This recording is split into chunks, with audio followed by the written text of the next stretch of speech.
Inilah Aceh, manusia ras Melayu yang selalu sering ditipu dengan simbol oleh mereka yang datang dari Jakarta. Bangsa dicitrakan kaya, naik bahu karena dikatakan hebat dan heroik. Namun, lihatlah kenyataan. Ternyata hadirnya pabrik raksasa di Aceh Utara hanya dinikmati oleh mereka yang berasal dari luar. Pejabat Aceh yang korup serta pemilik modal dari antah berantah.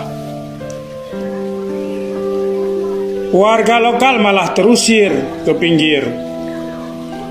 Ketika Leman, Dolah, dan Aisyah terlempar keluar gelanggang, Dono